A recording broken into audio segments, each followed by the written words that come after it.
apa yang berlaku dalam pesantren, tidak semua orang bisa memahami dan menerimanya. Tidak semua orang bisa memahami dengan pola pembelajaran yang berjalan di pesantren. Dan rata-rata mereka menuduh dan memfitnah kiai dianggap telah mempraktekkan budaya feodalisme dalam pesantren. Feodalisme dasmu, cok.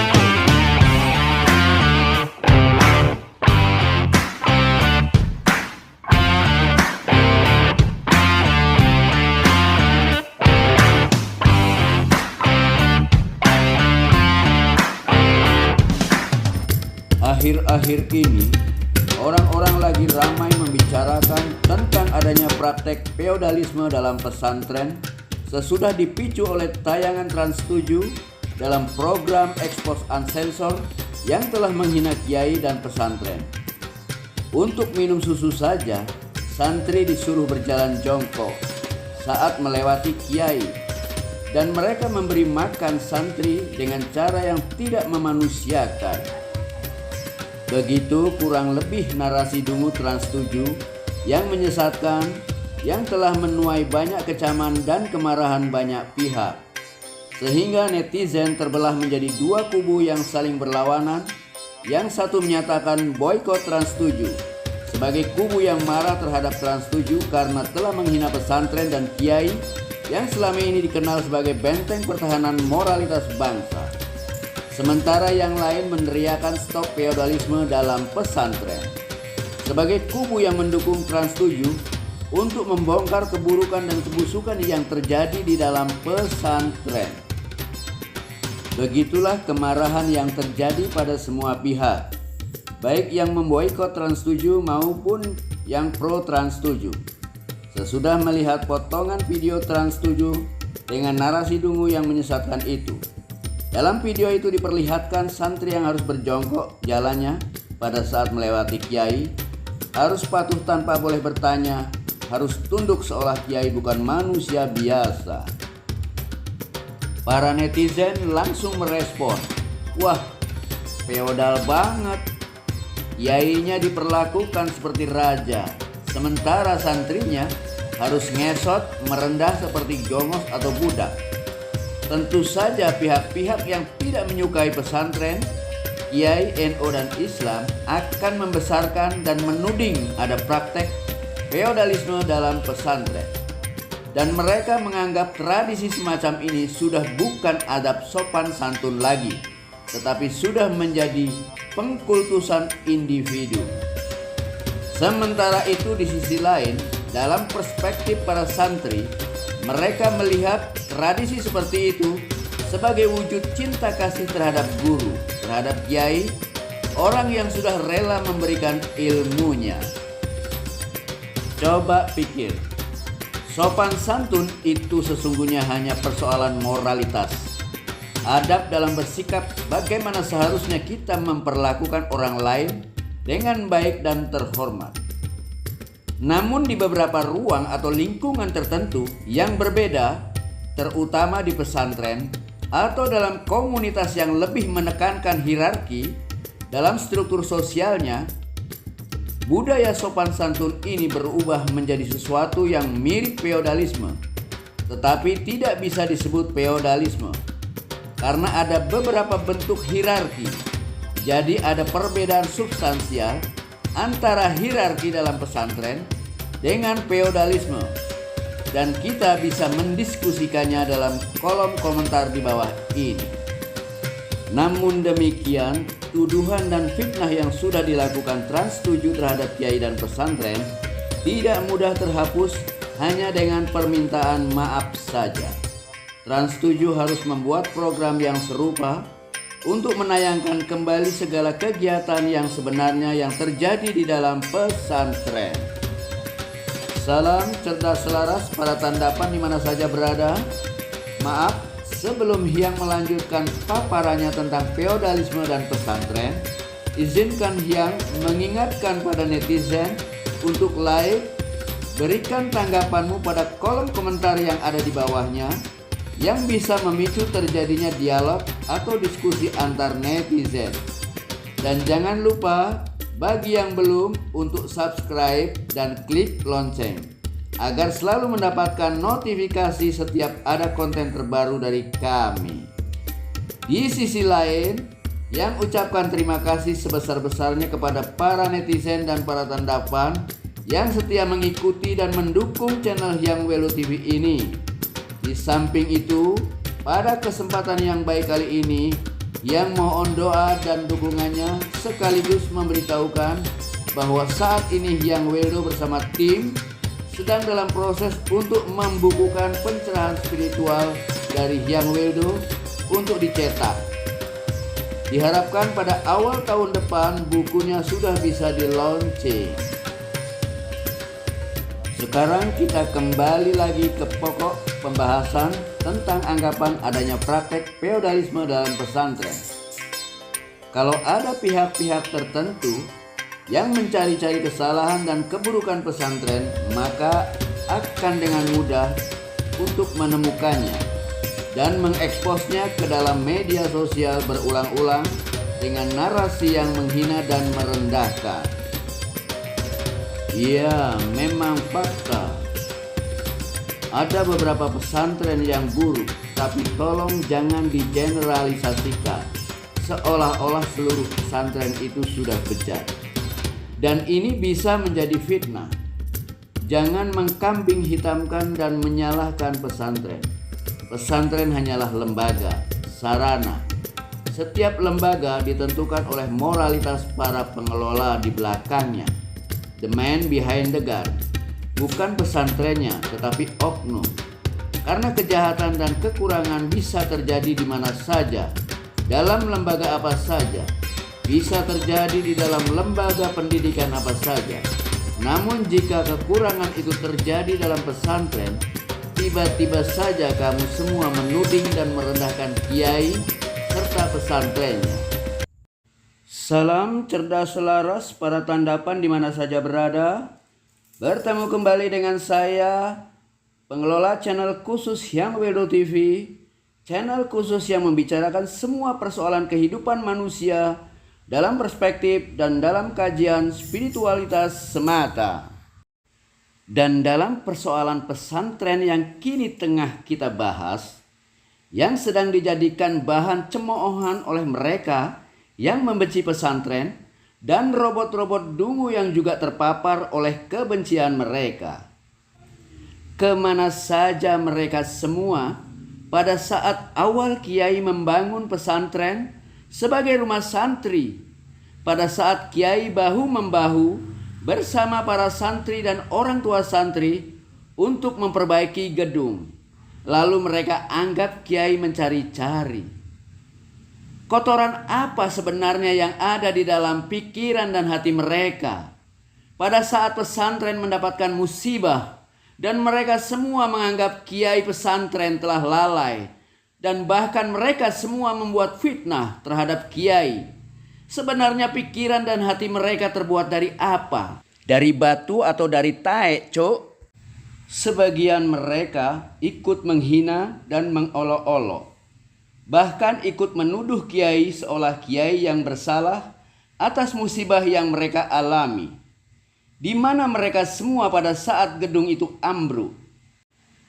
Ketahuilah, pada saat gedung pesantren itu runtuh, bukan cuma tembok dan atapnya yang runtuh berantakan, tetapi juga hati dan perasaan kiai, santri dan para orang tua murid yang ikut membangun selama ini dengan doa, tenaga dan air mata. Namun ironisnya, di saat kiai, santri dan orang tua murid berduka, mereka semua malah menjadikannya sebagai bahan olok-olok, sebagai bahan tertawaan, fitnah dan bahan politik murahan. Seolah-olah pesantren tempatnya kelalaian dan sumber segala kesalahan. Bahkan membuat fitnah dengan menuduh kiai membudayakan praktek feodalisme dalam pesantren. Salam cerdas selaras pada tandapan di mana saja berada. Mari kita lanjutkan pembahasan tentang feodalisme. Ada apa dengan feodalisme? Istilah feodalisme ini memang bisa menyesatkan kita kepada pengertian-pengertian yang keliru yang bisa disalahpahami oleh banyak pihak, terutama oleh anak-anak muda atau mereka yang masih kanak-kanak. Mengapa demikian? Ini bukan masalah pengetahuan, karena siapapun bisa mendapatkan pengetahuan. Tidak ada bedanya anak-anak atau orang tua. Mereka bisa mendapatkan pengetahuan melalui membaca buku-buku atau mendengarkan ceramah-ceramah agama atau ceramah-ceramah ilmu pengetahuan. Namun berbeda di dalam pengalaman. Orang tua pernah mengalami menjadi anak-anak, sedangkan anak-anak belum pernah mengalami menjadi orang tua. Itulah bedanya. Jadi wajar kalau orang tua lebih tahu tentang kekurangan dan kelebihan manusia di masa kanak-kanaknya, tentang pertumbuhan kecerdasan anak-anaknya, dan bagaimana mengembangkan jiwa dan mentalitas anak-anaknya agar menjadi orang yang tidak hanya cerdas, tetapi juga berbudi pekerti luhur dan mengenal unggah-ungguh dan beradab. Sedangkan sebaliknya, semua anak-anak belum pernah mengalami jadi orang tua, menjadi bapak atau ibu yang harus mampu, bukan hanya mampu merawat dan memberikan kebutuhan biologisnya, tetapi juga harus bisa mengembangkan seluruh kecerdasan dan mentalitas anak-anaknya agar menjadi manusia yang bermanfaat. Sampai kapanpun anak-anaknya, sekalipun mereka sudah dewasa secara biologis, tidak akan mengetahui dan mampu memahami problematika yang dihadapi orang tuanya dalam menghadapi dan mendidik anak-anaknya agar berkembang ke jenjang kesempurnaan sebagai dirinya, menjadi cerdas, berbudi pekerti adiluhung dan beradab sebelum mereka memasuki kehidupan sebagai orang tua, sebagai bapak atau ibu dari anak-anaknya. Karena sampai kapanpun mereka yang masih kanak-kanak tidak akan mampu memahami dan bisa menerima kebutuhan adanya struktur hierarki dalam ruang-ruang sosial tertentu. Ada cara berpikir yang keliru, yaitu keinginan masyarakat modern menempatkan demokrasi atau semangat egalitarian dalam konteks-konteks yang seharusnya tidak demokrasi. Inilah penyakitnya masyarakat modern dan sudah menjadi patos. Demokrasi adalah penyakitnya modernitas, dan itu yang tengah terjadi saat ini, menjangkiti hampir semua manusia modern. Jika kita dalam memimpin sebuah organisasi kemasyarakatan, partai politik atau sebuah negara, memang harus berlaku demokrasi. Semua orang sama dan setara, tidak ada bedanya satu manusia dengan manusia lainnya, laki-laki atau perempuan, orang tua atau anak-anak, semuanya sama, semuanya memiliki hak dan kewajiban yang sama. Namun jika kita memasuki ruang-ruang khusus di mana di ruang itu ada otoritas, maka demokrasi tidak berlaku lagi di sana. Semangat egalitarian memang bagus. Semua orang punya kedudukan yang sama di mata Tuhan atau di mata hukum. Tidak dibeda-bedakan yang satu dengan yang lainnya. Semuanya setara. Pada dasarnya memang demikian prinsip kehidupan bersama. Semua agama juga menganjurkan hal yang sama. Selain Tuhan, semua manusia sama dan setara. Karena itulah prinsip dasar dalam bermasyarakat. Namun demikian, prinsip-prinsip demokrasi tidak bisa diberlakukan di ruang-ruang tertentu di mana di sana ada otoritas. Misalnya dalam ruang keluarga, ada orang tua yang otoritatif, semua anak-anak wajib patuh pada orang tua, istri yang harus patuh dan hormat pada suami, murid-murid yang harus hormat dan patuh pada guru-guru. Maka demokrasi tidak berlaku dalam konteks-konteks seperti itu. Namun masyarakat modern buta terhadap hal ini. Apalagi masyarakat barat modern lebih buta, yang menganggap struktur hierarki sebagai cara bergaul, cara bersosialisasi yang tidak lagi relevan di zaman yang modern ini. Bagi masyarakat modern, struktur sosial yang hierarki sudah terlalu primitif, tidak memadai lagi dalam kehidupan bersama seperti saat ini yang menuntut adanya kesetaraan hidup dan kesetaraan gender. Mereka menuntut adanya kesetaraan dalam semua hubungan. Kebutaan inilah penyakitnya masyarakat modern yang merasa benar dengan pandangannya yang terbatas. Struktur hierarki harus ada dalam lingkungan-lingkungan atau ruangan-ruangan yang khusus, seperti ruang khusus antara suami dan istri, antara orang tua dan anak-anak, antara guru dengan murid-muridnya. Struktur sosial hierarki dalam hubungan keluarga bukanlah feodalisme, karena semua dilakukan berdasarkan kesadaran dan keikhlasan tanpa adanya paksaan. Begitu pula hubungan hierarkis dalam pesantren antara santri dengan kiai bukanlah feodalisme, karena tidak ada paksaan di dalamnya. Merendahkan diri serendah-rendahnya yang secara praktis dengan merendahkan tubuh dan kepalanya adalah kesadaran murid yang sedang haus akan ilmu, sadar harus merendah, terbuka dan kosong agar mudah untuk diisi.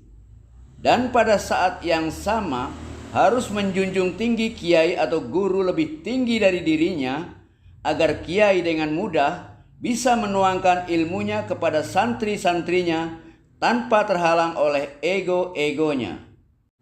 Begitulah adab murid berguru dalam perspektif spiritualitas, agar hatinya sang murid yang menerima ilmunya dan bukan egonya. Jelas sangat berbeda dengan hubungan dalam feodalisme antara raja dengan para menterinya dalam sebuah kerajaan atau dalam disiplin ketentaraan, di mana prajurit harus patuh dan tunduk pada komandan tertinggi tanpa membantah.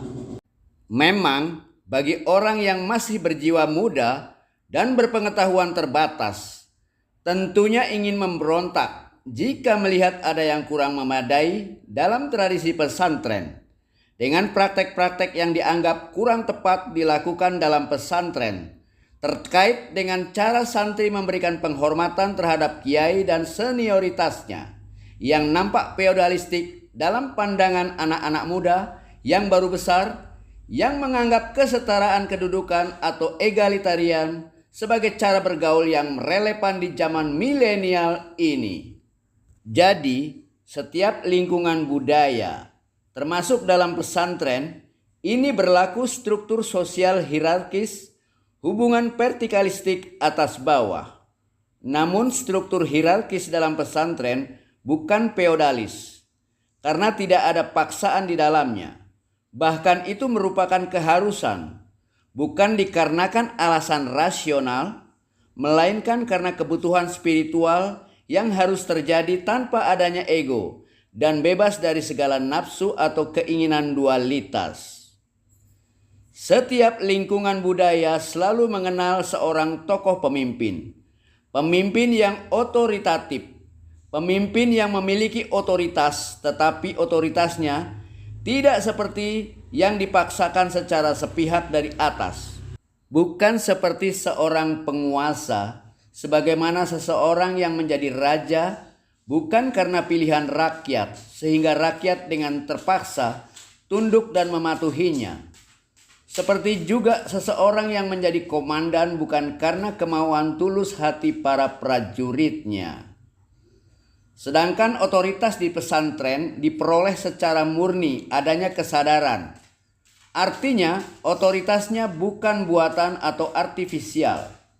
Jadi seorang tokoh yang dihormati dalam komunitas budaya karena dia memiliki sesuatu kelebihan, misalnya karena dia mempunyai pengetahuan sakral yang dibutuhkan oleh orang banyak, dan bukan hanya karena pengetahuan yang dia miliki, tetapi juga karena adanya kemuliaan dalam sikap dan tindakannya yang membuatnya semakin berkarisma. Sehingga komunitas budaya ini menghormati dia. Rasa hormat inilah yang membuat orang-orang tunduk merendah hati dan mencium tangan secara sukarela dan tulus ikhlas. Tidak ada paksaan, bahkan mereka merasa bahagia karena diperbolehkan menyentuh tangannya. Tidak ada yang bisa menolak tradisi semacam ini dalam komunitas budaya apapun, dalam lingkungan Islam maupun dalam komunitas Kristen atau dalam kelompok Hindu. Di semua komunitas selalu ada orang-orang seperti ini, dihormati karena ada kemuliaan dan kecerdasan dalam sikap dan tindakannya.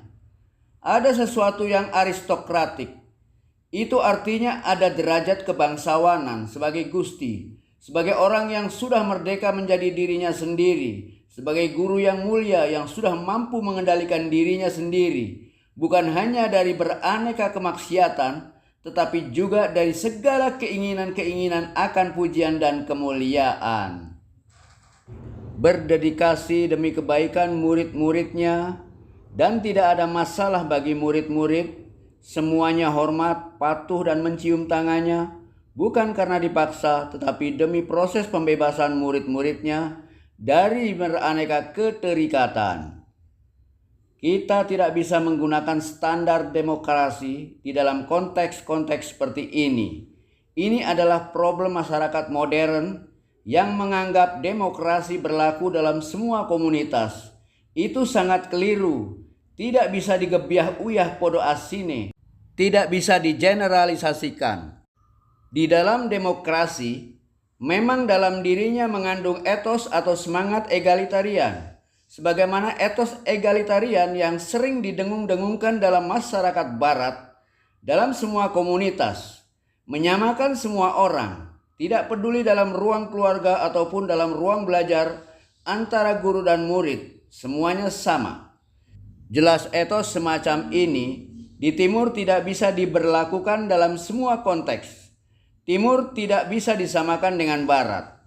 Demokrasi hanya bisa berlaku dalam penyelenggaraan pemerintahan semata dan tidak berlaku dalam komunitas-komunitas kecil.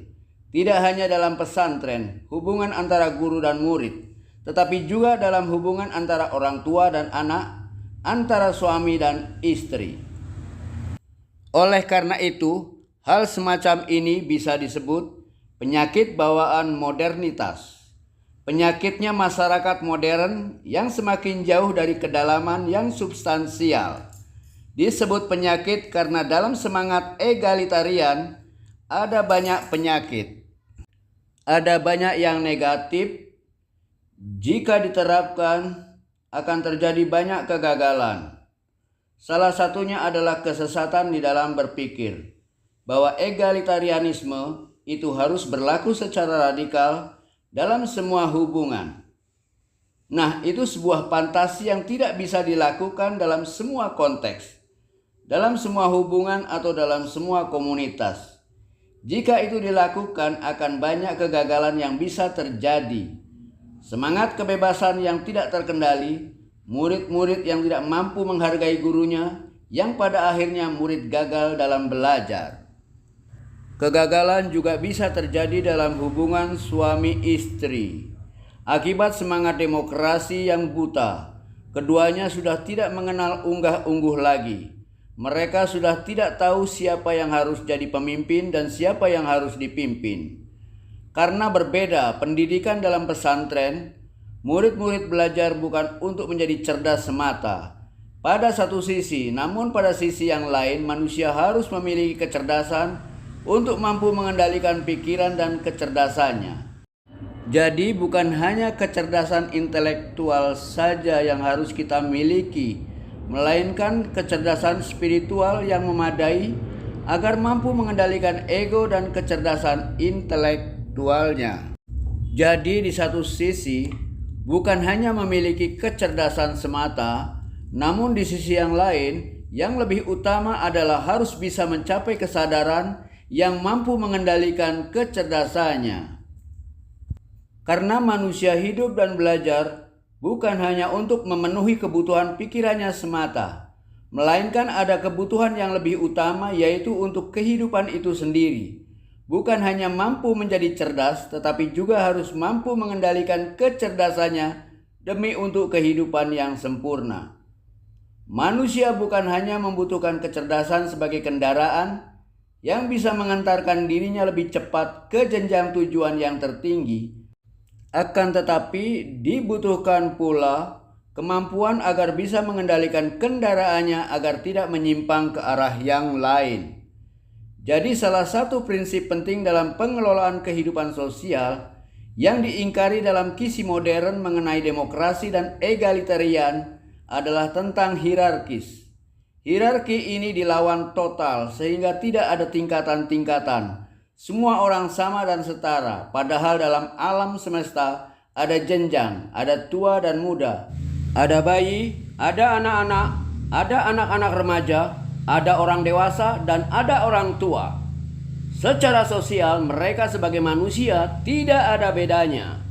Namun secara psikologis spiritual ada perbedaan yang jelas antara anak-anak yang belum pernah menjadi orang tua dengan orang tua yang pernah menjadi anak-anak. Ada perbedaan yang sangat substansial antara anak-anak manusia yang masih diperbudak oleh ego dan pikirannya dengan orang tua yang sudah merdeka dari perbudakan ego dan pikirannya. Tentunya ada 4 macam metodologi dalam menghadapi dan memperlakukan 4 macam manusia yang berbeda, bukan hanya secara biologis, tetapi juga secara psikologis dan secara spiritualitas. Manusia kanak-kanak adalah manusia yang masih buta, masih belum tahu apa-apa, belum tahu dan belum menyadari siapa dirinya, bahwa dirinya adalah budak yang terjajah oleh pikirannya sendiri. Dalam Hindu disebut kaum Sudra, dalam tradisi Jawa disebut Kawulo, manusia budak atau jongos. 2. Manusia remaja adalah manusia yang mulai menyadari bahwa dirinya selama ini hanyalah budak hina yang tidak memiliki kedaulatan apapun. Dalam Hindu disebut Waisa. 3. Manusia dewasa adalah manusia yang mulai menyadari bahwa untuk menjadi bahagia dan mulia harus merdeka dari perbudakan. Maka jalan satu-satunya untuk merdeka adalah melakukan perlawanan terhadap ego dan pikirannya sendiri. Maka di fase inilah manusia mulai menjadi kesatria, bertarung melawan dirinya sendiri yang selama ini sedang menjajahnya. 4.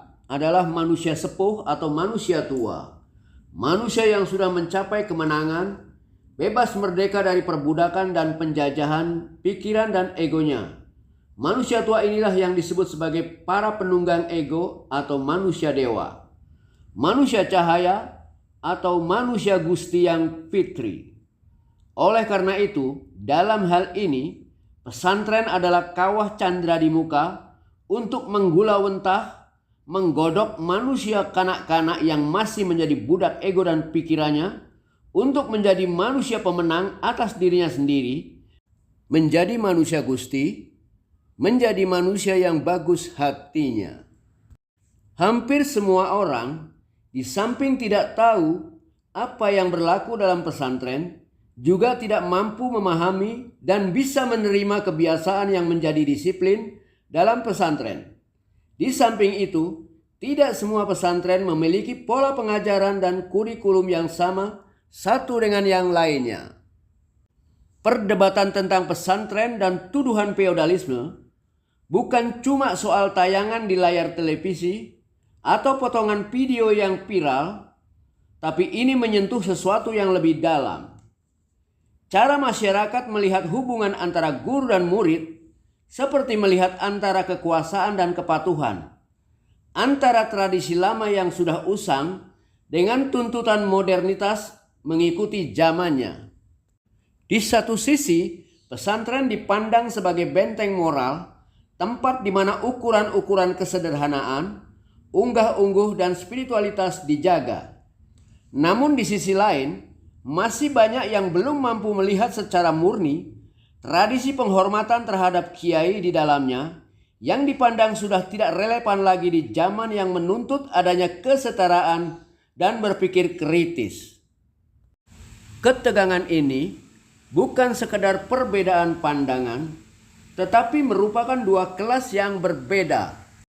Benturan dua perspektif yang bertentangan antara perspektif para budak pikiran dengan perspektif manusia Gusti atau orang-orang yang merdeka. Sesungguhnya para budaklah yang menuntut adanya kesetaraan, adanya persamaan. Manusia budak yang masih buta tidak mampu melihat prinsip hierarki sebagai struktur yang memadai dalam proses ajar mengajar, dalam proses pendidikan. Sistem pendidikan atau pengajaran hanya bisa terjadi secara sempurna dalam struktur hierarki. Dalam kesetaraan tidak ada guru dan murid, karena secara substansial berbeda antara guru dengan murid. Guru itu berisi, berilmu pengetahuan, sedangkan murid itu masih kosong, masih bodoh, belum memiliki pengetahuan apapun. Guru yang mengisi seharusnya diberi kedudukan yang tinggi setinggi-tingginya. Dan murid yang mau diisi seharusnya merendah di bawah serendah-rendahnya agar proses isi mengisi terjadi dengan mudah dan sempurna.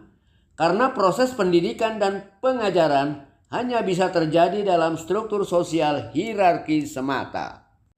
Karena murid yang sedang kehausan dan membutuhkan ilmu dari guru, maka muridlah yang harus banyak menuntut. Muridlah yang harus memohon dengan kerendahan diri dan hatinya serendah-rendahnya dengan menjunjung tinggi guru setinggi-tingginya agar menuangkan ilmunya kepada dirinya yang masih kosong. Jadi bukan guru, melainkan muridnya yang mengangkat guru setinggi-tingginya agar guru mudah menuangkan ilmunya ke dalam dirinya yang merendah serendah-rendahnya. Di sanalah pentingnya prinsip hierarki dalam pesantren. Sebagai manusia, kita semua sama dan setara. Namun sebagai guru dan murid, kita sudah berbeda. Manusia Gusti yang merdeka berbeda dengan para budak yang masih terjajah oleh ego dan pikirannya. Dalam kesetaraan yang ada hanya saling berbagi kekurangan dan keterbatasan masing-masing. Dalam kesetaraan tidak akan terjadi proses isi-mengisi. Itu adalah proses yang sangat alami. Yang mengisi harus di atas dan yang diisi harus di bawah. Jangan melawan kehendak alam, begitulah cara kerja alam. Bagi sebagian orang yang memiliki kematangan dan kesadaran dalam dirinya, tunduk dan patuh pada guru atau kiai merupakan tradisi adat tertinggi yang alami. Sedangkan bagi yang lain, bagi orang-orang yang merasa dirinya lebih maju, lebih modern, akan terlihat seperti struktur sosial yang usang dan primitif, yang menempatkan manusia dalam posisi hierarkis. Di tengah perdebatan itu muncul pertanyaan yang lebih fundamental. Apakah penghormatan tanpa batas masih bisa disebut pengabdian? Atau justru telah berubah menjadi feodalisme yang dibungkus dengan nilai-nilai religiusitas? Ya, penghormatan tanpa batas masih bisa disebut pengabdian. Hanya dalam hubungan manusia sebagai murid terhadap gurunya. Jadi dalam pesantren sama sekali tidak ada feodalisme. Karena bukan kiai yang menuntut santri-santrinya, melainkan para muridlah yang membutuhkan ilmu dan menuntutnya kepada guru-guru. Jadi bukan guru yang membutuhkan murid, bukan kiai yang membutuhkan penghormatan dari santri, melainkan murid-muridlah yang membutuhkan ilmu dan guru. Murid-muridlah yang harus menghormati gurunya dengan ketulusan dan keikhlasan. Tanpa penghormatan tidak ada gunanya berguru, hanya mendapatkan ilmu tetapi tanpa budi pekerti yang adiluhung. Indonesia tidak butuh orang-orang yang cerdas namun tidak berbudi pekerti, yang hanya akan melahirkan penjahat-penjahat dan maling-maling yang cerdas, yang akan menggerogoti kekayaan negara. Jika membahas soal tuduhan feodalisme di pesantren, pesantren lahir jauh sebelum konsep pendidikan modern masuk ke Indonesia.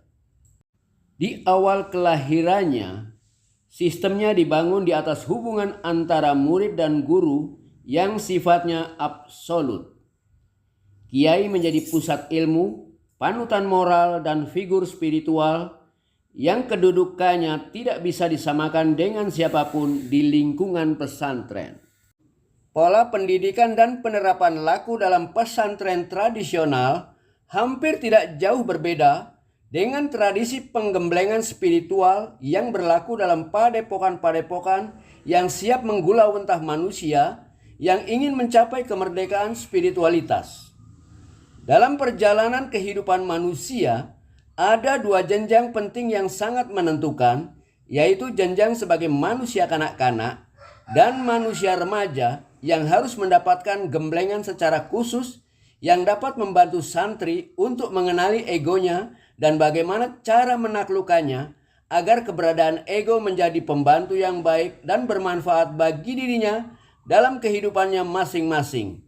Itulah fokus yang dilakukan pesantren dalam membentuk moral dan mentalitas santri-santrinya. Dan kita memang jangan terlalu bodoh menghadapi masyarakat yang semacam itu. Goblok. Kadang-kadang mereka ini fakta katanya. Fakta macam apa? Itu fakta, kata mereka yang sudah terpapar dengan kebencian. Mereka bilang bahwa pelecehan seksual dan kekerasan sering terjadi di pesantren-pesantren. Fakta katanya. Namun mereka mencoba untuk melupakan bahwa pesantren-pesantren yang tetap bersih dan sehat juga banyak, bahkan sangat banyak. Lebih banyak daripada pesantren yang melakukan penyimpangan. Dan itu juga fakta. Dan ingat, pelecehan seksual atau tindak kekerasan itu juga bisa terjadi di mana-mana. Bisa terjadi di lembaga apa saja, di lembaga pendidikan apa saja. Jadi yang menjadi penyebab terjadinya penyimpangan itu bukan karena lembaganya, bukan pesantrennya. Jika lembaga yang menjadi penyebabnya seharusnya bisa terjadi di semua pesantren dan semua lembaga. Jadi jelas terbukti bahwa bukan pesantrennya yang menjadi penyebab terjadinya kekerasan dan penyimpangan seksual, melainkan faktor manusianya, kelakuan manusianya, faktor oknum, the man behind the gun. Namun mengapa jika seluruh kesalahan itu terjadi dalam lembaga-lembaga agama, terutama lembaga-lembaga Islam, selalu dibesar-besarkan dan menjadi viral? Nampaknya memang ada unsur kesengajaan untuk menjatuhkan nama baik pesantren yang selama ini memang dikenal sebagai benteng moral bangsa. Nampaknya ada agenda besar untuk menjatuhkan pesantren, menjatuhkan lembaga-lembaga agama, komunitas-komunitas agama seperti NU misalnya, dan ujung-ujungnya ingin menjatuhkan Islam. Terbukti dengan terbongkarnya topeng-topeng kepalsuan kelompok Ba'alawi dari zaman komunis, warisan dari Belanda yang sengaja disusupkan ke dalam komunitas NU yang mengaku-ngaku sebagai Habib-Habib, sebagai cucu-cucu Nabi. Keadaan chaos semacam ini merupakan kesempatan yang baik bagi para pembenci NU secara khusus dan pembenci Islam secara umum untuk semakin bebas dan terang-terangan menghina dan merendahkan Islam dan NU. Dan umat pun terbelah menjadi bertentangan satu dengan yang lain. Bagaimanapun juga, kita tetap harus waspada terhadap kondisi politik internasional yang juga berpengaruh besar terhadap keadaan politik di dalam negeri. Tidak sedikit negara-negara Barat Kristen atau negara-negara Cina komunis yang tergiur ingin menguasai kekayaan alam negara kita. Tentunya sudah banyak jalan yang mereka lakukan untuk menguasai dan menjajah bangsa kita. Mulai semenjak bangsa Belanda pertama kali datang dan bangsa Portugis, sampai saat ini pun mereka masih terus mengincar negeri tercinta ini. Sekalipun kemerdekaan bangsa ini secara politis sudah kita peroleh, kita harus tetap waspada. Namun sekali lagi, jangan dilupakan bahwa semangat patriotik berani berkorban jiwa demi cinta tanah air sudah ditanamkan oleh para kiai kepada bangsa ini, kepada rakyat negeri ini, kepada para santri melalui pesantren-pesantrennya yang dibangun jauh sebelum hari kemerdekaan hingga hari ini. Sehingga negara-negara yang ingin menguasai dan mengeruk kekayaan alam Indonesia tahu, kunci untuk meruntuhkan Indonesia hanya dengan meruntuhkan pesantrennya sebagai benteng moral bangsa, dan ini fakta sejarah.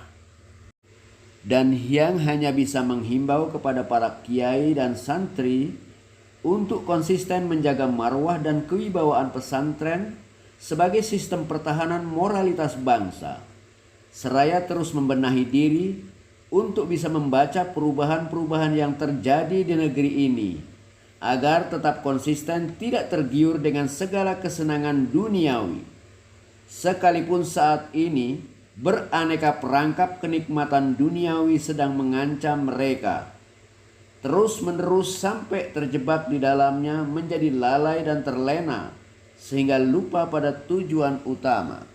Jika seluruh para penganut agama-agama dan para elitnya mau menyadari bahwa sesungguhnya tujuan semua agama itu sama, di samping membangun keyakinan umatnya dengan benar, juga membenahi budi pekerti para penganutnya, maka seharusnya mereka bisa bersepakat untuk berjalan bersama membenahi moral dan mentalitas umatnya masing-masing dengan metodologi keutamaan ajaran murni agamanya masing-masing.